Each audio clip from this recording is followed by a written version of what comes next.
Ya, pemerintah melanjutkan kebijakan efisiensi anggaran sebagai antisipasi atas keterbatasan ruang fiskal. Kementerian Keuangan menyebutkan efisiensi belanja dimaksudkan untuk menjaga keberlanjutan fiskal dan mendukung program prioritas pemerintah. Pemerintah terus menginjak rem efisiensi sebagai konsekuensi dari keterbatasan ruang fiskal akibat tersendatnya sektor pendapatan negara. Efisiensi belanja tersebut akan dialihkan untuk program prioritas pemerintah. Salah satu wujud efisiensi tersebut yakni melalui Peraturan Menteri Keuangan Nomor 56 Tahun 2025 tentang tata cara pelaksanaan efisiensi belanja dalam anggaran pendapatan dan belanja negara atau APBN. Lewat aturan tersebut, Kementerian Keuangan menekankan bahwa efisiensi belanja dimaksudkan untuk menjaga keberlanjutan fiskal dan mendukung program prioritas pemerintah. Cakupan anggaran belanja yang terdampak efisiensi antara anggaran belanja kementerian atau lembaga serta efisiensi transfer ke daerah. Adapun penerbitan PMK Nomor 56 Tahun 2025 merupakan tindak lanjut dari Instruksi Presiden Nomor 1 Tahun 2025. Dan dalam PMK ini terdapat 15 pos yang diefisiensikan. Selain itu, efisiensi tersebut juga mempertimbangkan pencapaian target penerimaan negara, khususnya dari penerimaan perpajakan. Berbagai sumber untuk ID Action.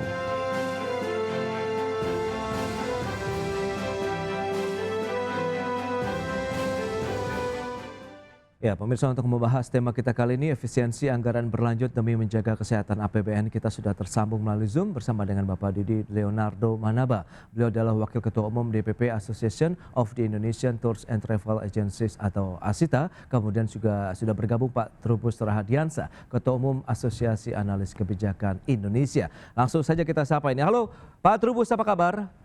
Ya, alhamdulillah sehat Mas. Sehat. Ayo. Terima kasih atas waktu yang disempatkan. Kemudian Pak Didi, apa kabar? Assalamualaikum, kabar baik, alhamdulillah. Waalaikumsalam, terima kasih atas waktu yang disempatkan juga Pak Didi. Dan sebelum membahas lebih jauh ini, Pak Trubus mungkin bisa mereview ya terkait dengan ada penerbitan lagi nih instruksi Presiden atau Inpres nomor 1 2025 tentang efisiensi belanja dan pelaksanaan APBN 2025 yang menjadi dasar bagi kebijakan efisiensi anggaran di tahun ini, Pak Trubus. Bagaimana review Anda? Iya, menurut saya terbitnya peraturan baru ya sebenarnya dengan aturan sebelumnya itu tidak jauh berbeda sebenarnya beberapa pos ya anggaran atau item anggaran yang memang perlu diefisienkan. Akan tetapi persoalan menjadi agak rumit ke depan karena apa? Karena nanti kita lihat beberapa hal yang misalnya terkait dengan infrastruktur ini kan kalau diefisiensikan maka dampaknya sangat luas karena ini menyangkut hal-hal yang bersifat kebutuhan publik ya karena menyangkut mobilitas publik. Nah, yang lain adalah mengenai kebijakan yang berkaitan dengan perhotelan itu ya karena kegiatan-kegiatan seminar dan sebagainya itu tidak bisa diefisienkan lah gitu seperti mana yang kita lihat akhirnya banyak pemerintah daerah itu menerjemahkan secara berbeda-beda. Seperti di Jawa Barat itu gubernur menghendaki tidak ada lagi rapat-rapat di hotel, tetapi tetap saja kepala daerah dalam ini bupati wali kota tetap ada yang menyelenggarakan. Nah ini kan hal-hal yang menurut saya juga menjadi pertimbangan di dalam menyusun mengenai efisiensi anggaran. Yang kedua terkait dengan efisiensi anggaran itu sendiri, memang dari sisi kebijakan publik kan selama ini pola-pola penyusunan anggaran itu bersifat ini Mas bottom up, artinya diajukan dari bawah dan kemudian oleh pemerintah pusat tinggal disetujui ataupun beberapa hal kalau memang perlu disesuaikan saja. Tetapi sekarang dengan era baru di mana Pak Prabowo dengan Inpres nomor 1 itu semuanya menjadi sifatnya top down gitu. Jadi disusun dulu semua anggaran dari pemerintah pusat dan beberapa hal semuanya mengikuti apa yang disebut dengan Astacita. Jadi mengacu pada Astacita. Jadi semua anggaran harus disesuaikan dengan itu sehingga yang kita lihat kemudian kemarin dalam beberapa bulan 10 bulan lah berjalan ini memang kita lihat dampaknya cukup luas terhadap efisiensi anggaran itu. Kalau kebijakan publik kan melihat bagaimana sebenarnya pertama dari sisi efisiensi apakah dengan efisiensi itu kemudian membawa kemanfaatan publik secara luas itu yang menjadi sorotan oleh kebijakan publik. Yang kedua tentu dari efektivitas. Apakah dengan dilakukan efisiensi itu kemudian banyak kegiatan-kegiatan yang terkait dengan aktivitas publik itu menurun. Misalnya kita lihat bagaimana dampaknya terhadap PHK dan sebagainya yang kita lihat sampai hari ini masih berjalan PHK itu. Dan sisi lain yang lihat di sisi keberlanjutan, kalau kebijakan publik kan melihat dari itu, sehingga apakah keberlanjutan dari efisiensi 2025 ini dan akan berlanjut ke 2026 ini akan membawa bagi pertumbuhan ekonomi yang sampai hari ini masih timbul perdebatan 5,12% itu kan di kalangan publik itu masih menjadi pro kontra, sehingga apakah betul itu 5,12%, sebagian lagi mengatakan tidak kurang dari situ, hanya 4,8% misalnya seperti itu. Nah ini kan hal-hal yang sebenarnya perlu kita soroti bersama. Yang ketiga dalam hal ini tentu persoalan-persoalan yang kait bagaimana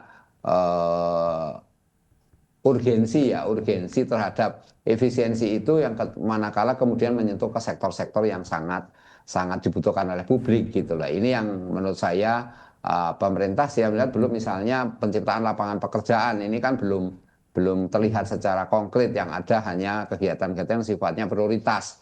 Misalnya sekolah rakyat itu anggarannya dinaikkan, misalnya apalagi ada rencana pemberian sekian ribu laptop ya kepada anak-anak yang ikut sekolah rakyat misalnya. Kemudian program MBG juga naik anggarannya, yang pertama 71 triliun kemudian dinaikkan, ada minta pertambahan terakhir itu 50 triliun misalnya.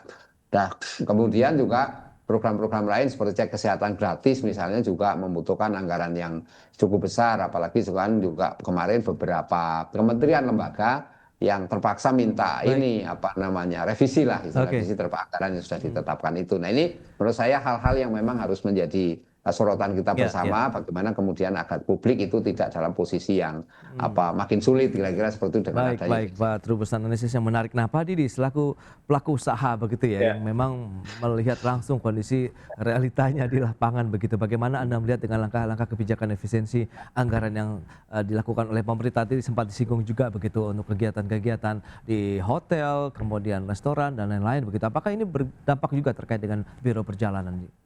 Baik, Assalamualaikum warahmatullahi wabarakatuh. Pemirsa IDX Channel, Pak Trubus, ini kami melihat bahwa sektor pariwisata ya, ini ya tadinya kita berharap juga tidak ada keberlanjutan terkait dengan efisiensi ini dari sektor pariwisata ya. Saya ingin mulai ya bahwa kami sangat mengerti dengan kebijakan pemerintah terkait dengan efisiensi itu. Tetapi perlu juga dipahami bahwa sektor pariwisata ini sangat luas. Nah, saya ingin sampaikan bahwa jenis dan karakteristik perjalanan itu banyak macamnya. Nah, ada yang leisure, pure leisure. Dalam hal ini kita juga berbicara tentang MICE tourism, meeting, incentive, convention, exhibition, yang mana di beberapa kota di Indonesia, ya saya bisa sebutkan Jakarta, kemudian Bandung, Makassar, Medan, dan ada beberapa kota lagi, ya termasuk Bali. Bali ini kalau Bali sendiri dia memang leisure-nya cukup besar. Tetapi kalau kita berbicara meeting, MICE, ya ini beberapa kota itu memang sangat dirasakan dampaknya, karena kalau kita berbicara multiplier effect ke masyarakat, hotel ini, restoran ini kan berbelanjanya dari masyarakat juga, dari pasar, kemudian diolah, ya dikonsumsi oleh para wisatawan. Nah, yang saya sebutkan tadi adalah kotanya, kota besarnya. Saya tidak berbicara destinasi pariwisatanya dulu, tetapi kotanya. Kota ini sangat merasakan dampak daripada efisiensi ini, karena yang sangat kami tergantung adalah bagaimana pergerakan pemerintah ya dengan stakeholder lainnya untuk melakukan kegiatan-kegiatan yang sifatnya insentif, meeting dan lain-lain di beberapa kota tersebut. Ya, pergerakan ini termasuk konektivitas airlines negara ini sangat luas, Mas. Kalau mau dijangkau dengan pesawat udara ya, untuk menghidupkan banyak sektor di sektor pariwisata ini kami betul-betul sangat tergantung dengan pergerakan pemerintah di samping lembaga-lembaga yang lain seperti asosiasi, pergerakan organisasi dan lain-lain sebagainya. Ini di beberapa kota tersebut. Nah, untuk itu memang ya kita kalau melihat dari sisi dalam konteks pariwisata, ya memang ini sangat kita harapkan ada solusi, ada alternatif bagaimana kembali kota-kota yang saya sebutkan tadi, yang memang segmennya itu MICE, ya, bukan murni leisure, itu bisa kembali bernapas dengan pergerakan-pergerakan pemerintah, karena ini cukup banyak, ya, volume cukup banyak. Kalau kita berharap dari pemerintah, BUMN, stakeholder lainnya ini cukup besar untuk itu. Terima kasih. Baik. Nah, kalau kita bicara porsi pendapatan dari sisi bisnis Biro Perjalanan Wisata begitu ya, dari kegiatan yang disampaikan tadi perjalanan dinas baik dari pemerintah pusat maupun daerah, itu seberapa besar sih sebenarnya Pak Didi? Tapi tahan dulu jawabannya, kita akan bahas nanti di segmen berikutnya. Kita akan jeda dulu sebentar Pak Didi dan juga Pak Trubus. Dan pemirsa, kami akan segera kembali usai pariwara berikut ini.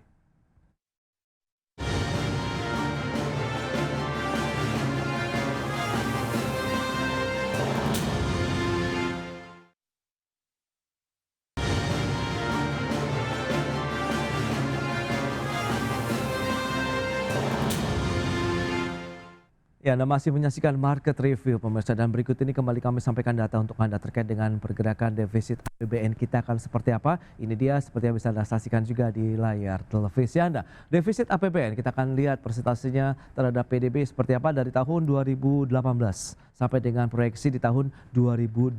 Ini outlook-nya kita memang terlihat defisit APBN sempat mencapai 6,14% di tahun 2020 karena kita tahu juga ada pandemi COVID-19. Kemudian cenderung turun untuk defisit APBN terendah di tahun 2023 1,65% terhadap PDB. Kemudian cenderung naik di tahun 2024 2,29%. Kemudian di tahun 2025 ini ada potensi mencapai 2,78% terhadap produk domestik bruto. Dan selanjutnya kita cermati dari sisi belanja negara. Seperti apa belanja negara yang sudah dilakukan begitu sejauh ini oleh pemerintah di tahun 2021 kita mencapai sekitar 2.786,4 triliun, kemudian di tahun 2022 cenderung naik sampai dengan outlook 2025 di 3.527,5 triliun rupiah untuk belanja negara yang akan dialokasikan atau dibelanjakan. Selanjutnya, bagaimana dengan tingkat penghunian kamar hotel berbintang? Ini dia yang menjadi salah satu juga pertumbuhan sektor pariwisata yang menjadi salah satu indikator dari okupansi di perhotelan atau tingkat hunian kamar. Januari sampai dengan Juni kita lihat sempat turun di 33,56 ini untuk tingkat okupansinya, kemudian cenderung naik sampai dengan bulan Juni lalu di 49,98 untuk tingkat penghunian kamar hotel berbintang. Baik, kita akan lanjutkan kembali perbincangan dengan narasumber bersama dengan Pak Didi Leonardo Manaba, kemudian juga Pak Trubus Rahadiansah. Baik, dengan beberapa data tadi yang sudah disampaikan juga ini, Pak Didi, kemudian Pak Trubus, lantas bagaimana sih upaya-upaya strategi lah paling tidak yang sudah dilakukan ataupun bisa dikatakan adaptasi nih dari pelaku usaha terkait dengan kebijakan dari efisiensi ataupun penghematan anggaran yang tengah dilakukan oleh pemerintah terkait dengan sektor usaha yang Anda geluti begitu Pak Didi? Ya, saya ingin mengatakan begini bahwa sekali lagi efisiensi kita pahami, kita mengerti. Tetapi jangan lupa bahwa sektor pariwisata ini cukup besar, cukup besar dampak ke masyarakat. Karena saya tidak hanya berbicara tentang akomodasi atau hotel saja, saya berbicara tentang banyaknya multiplier effect, ya, destinasi wisata, transportasi, makan minum, UMKM, belanja dan lain-lain sebagainya. Ini sangat dirasakan apabila yang saya sebutkan tadi, karakteristik wisatawan terkait dengan insentif atau tour meeting MICE ya, di seluruh Indonesia, pergerakannya itu jalan, ini sangat dirasakan dampaknya. Di mana kita juga dalam konteks karakteristik wisatawan ya, untuk MICE ini, kan ini kita butuhkan orang yang bisa melihat bagaimana Indonesia ini sangat bisa menjanjikan orang tidak meeting di satu tempat saja, tapi orang bisa merasakan meeting di beberapa tempat, ya, sambil leisure. Ya, Oke. ini kan soul and mind. Bagaimana orang bisa melakukan rapat, melakukan meeting itu bukan hanya sekedar membahas apa yang ingin dirapatkan, tetapi after meetingnya juga bisa berdampak pergerakan ekonomi yang cukup besar dari sektor pariwisata. Baik. Jadi karakteristik PAIS ini sangat luas sebenarnya, Mas. Nah, Pak Kami Didi. harapkan, Kalau kita bicara mengenai kontribusi dari sisi pendapatan ataupun dari sisi belanja pemerintah begitu dia melalui anggaran MAIS pemerintah pusat daerah begitu perjalanan dinas yang dilakukan ini seberapa besar terkait dengan dampaknya, kontribusinya terkait dengan sektor travel agent sendiri? Iya, travel agent ini mempackaging semua komponen yang saya katakan tadi. Iya. Makan minum, transportasi udara, transportasi darat, transportasi laut, Iya. ya, transportasi lokal, taksi, ya, kemudian bentor dan lain sebagainya. Ini kan akan merasakan. Belum lagi belanja UMKM, ya, belanja makan minum. Jadi sekali lagi saya tidak hanya berbicara hotel. Kalau hotel sangat terdampak. Bahkan ada di beberapa kota, hotel itu sangat bergantung dengan kegiatan MAIS, kegiatan belanja pemerintah untuk meeting, convention dan lain sebagainya. Nah, saat ini pada saat efisiensi, ya, beberapa hotel termasuk kami pelaku industri perjalanan ini, ya, sangat berharap dengan beberapa organisasi, asosiasi, mungkin beberapa partai politik yang melakukan rapat kerja di beberapa kota di Indonesia, kemudian institusi lain, ya, organisasi kelompok-kelompok. Tetapi itu memang tidak sebanding dengan bagaimana pergerakan pemerintah. Saya harus katakan bahwa ini kerannya cukup deras kalau dari pemerintah membuka keran. Baik itu Dina. Pak Trubus, lantas bagaimana dari sisi kebijakan publik menilai dari sisi efektivitas tadi Anda katakan keberlanjutan, efisiensi begitu. Apakah benar-benar ini bisa mendorong lah kalau kita bicara mengenai penghematan anggaran, karena ada 16 pos yang juga akan dihemat di sana begitu. Anda melihat ini akan justru kontraproduktif atau seperti apa sih Pak Trubus? Iya, kalau saya menyimak pendapat Pak Didi, ya, ini sebagai pelaku usaha tentu ini memang jadi kesan kontraproduktifnya ada, khususnya ya kaitan dengan perjalanan dinas kan yang butuh dipangkas dan ini pengaruh dampaknya ke hotel. Tapi persoalannya tidak sesederhana itu, adalah bahwa ketika kemudian infrastruktur juga dipangkas, maka ini dampaknya ke pariwisata juga cukup besar. Karena apa? Karena bagaimana juga pemerintah mengeluarkan berbagai kebijakan libur. Libur itu kan banyak sekali pemerintah dikeluarkan. Misalnya tanggal 18 ini libur lagi. Tetapi terkesan yang muncul yang menikmati itu hanya ASN. Sementara yang mungkin Pak Didi, saya yang ini tidak menikmati. Misalnya seperti itu, ini kan banyak yang mengeluhkan di media sosial ataupun di media yang lain bahwa para pekerja swasta ini mengeluh karena apa? Karena mereka tidak terdampak oleh kebijakan libur bersama itu atau cuti bersama. Nah, ini kan sebenarnya kalau itu bisa diformulasikan secara baik lah menurut saya, pemerintah dengan mempertimbangkan masukan-masukan dari sektor swasta lah setidaknya, itu sebenarnya efisiensi ini kan tidak kesan ini Mas top down banget gitu ya. Ini kan kesannya top down banget sehingga tidak ada ruang-ruang bagi pelaku usaha atau sektor swasta untuk istilahnya berkontribusi memikirkan, karena sebenarnya kan efisiensi anggaran ini kaitan langsung memang persoalan kesehatan APBN, tapi kan tanggung jawabnya tidak murni pemerintah, tapi sebenarnya harus tanggung jawab bersama, karena dalam rangka tetap pembangunan ke depannya adalah pembangunan yang berkelanjutan. Itu Mas. Yang kedua, saya melihat memang persoalan efisiensi ini selama ini kan selalu menjadi riuh karena apa? Karena kemudian pemerintah itu hanya sibuk di sektor KL, Kementerian Lembaga dan TKD, jadi transfer ke daerah itu. Jadi itu aja, tetapi tidak pernah bagaimana kemudian UMKM, sektor-sektor swasta dan sektor-sektor yang kaitan dengan industri manufaktur maupun industri pariwisata. Ini menjadi pertimbangan yang menurut saya harusnya prioritas karena ini yang menyerap tenaga kerja besar. Misalnya yang dijelaskan Pak Didi tadi kan ini penyerapan tenaga kerja besarnya besar sekali. Nah, kalau kita hanya fokus ini kritiknya hanya fokus kepada KL dan TKD gitu ya, maka otomatis ini tidak menyerap tenaga kerja secara signifikan gitu. Nah, kalau ini yang diharapkan publik sekarang itu kan sebenarnya ketika melakukan efisiensi ke depan itu bagaimana kemudian pemerintah membuka ruang seluas-luasnya bagi penciptaan lapangan pekerjaan.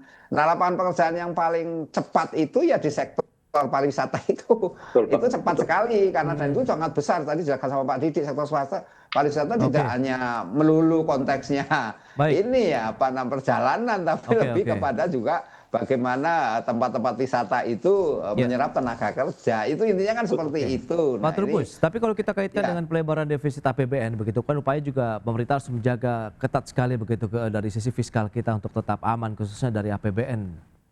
Pak Trubus. Iya, kalau lihat defisitnya sekarang mencapai 2,78 ya sekarang ini yang terbaru, tetapi ini kan menunjukkan memang kenaikan terus ya, naik trennya itu walaupun beberapa 2-3 tahun 2023 itu sempat 1,1 kalau nggak salah. Nah, tapi yang jelas maknanya apa yang kita kan publik ini kan sebenarnya ingin mendapatkan penjelasan meaningnya apa sih sesungguhnya, bukan pada angka-angka statistiknya. Kalau angka-angkanya yang paham mungkin Pak Didi, saya paham, tapi kan publik ini kan harus tahu betul sesungguhnya ketika 2,78 ini apa gitu. Nah, ini yang menurut saya pemerintah menjelaskan sehingga bahwa persoalan-persoalan yang dihadapi oleh bangsa ini, oleh negara ini, entah ini karena tekanan global, karena situasi efek tarif Trump misalnya dan sebagainya lah yang karena dampak Brexit segala ini, menurut saya ini pemerintah harus mengajak publik gitu loh, bagaimana kemudian publik untuk memikirkan bersama. Nah, di dalam publik ini kan tentu pengertiannya adalah tidak semata-mata sektor government, tapi juga sektor private ini. Nah, sementara yang selama ini berkontribusi terhadap konsumsi, karena kan gini, kalau kita belajar dari apa yang dilakukan oleh Presiden sebelumnya Pak Joko Widodo, itu kan lebih banyak ke ini pertumbuhan ekonomi kita ditopang oleh konsumsi gitu loh. Nah, sekarang kalau konsumsinya menurun karena itu PHK, karena kemudian masyarakat daya beli turunnya turun, sementara pemerintah hanya mengandalkan bansos-bansos terus gitu ya. Ini kan juga akhirnya yang kita lihat kemudian kita tidak tumbuh 5,12% itu diakui secara utuh gitu. Yang terjadi malah pro kontra itu, Mas. Jadi padahal kita berharap kalau bisa 6%, itu 6%. Sampai karena kita cita-citanya paling tidak sampai 2029 selama pemimpinan Pak Prabowo ini kan target Astagita adalah 8%. Kalau itu bisa tercipta, ini kan suatu hal yang betul-betul dan masyarakat sebenarnya sangat mendukung itu gitu. Cuman kemudian daerah muncul, kayak di Pati itu naik sampai 250%, nah itu ribut masyarakat gitu loh, Mas. Berarti intinya memang kita bagaimana caranya untuk bisa meningkatkan lagi konsumsi ataupun daya beli masyarakat di beragam sektor ya, termasuk sektor pariwisata dan lain-lain. Baik, Pak Trubus, Pak Didi, sayang sekali waktu terbatas ini. Terima kasih banyak atas informasi, update dan juga insight yang sudah diberikan kepada pemirsa IDX Channel pada hari ini. Selamat melanjutkan aktivitas Anda kembali, salam sehat, sampai berjumpa kembali Pak Trubus, Pak Didi. Terima kasih. Salam pariwisata. Terima kasih. Jadi Pak Trubus, sehat selalu ya semuanya ya. Baik, pemirsa, 1 jam sudah saya menemani Anda dalam Market Review dan perbaharui terus informasi Anda hanya di IDX Channel, your trustworthy and comprehensive investment reference. Karena urusan masa depan harus terdepan, aku investor saham. Saya Prasetyo Wibowo beserta seluruh kerabat kerja yang bertugas pamit undur diri. Terima kasih, sampai jumpa.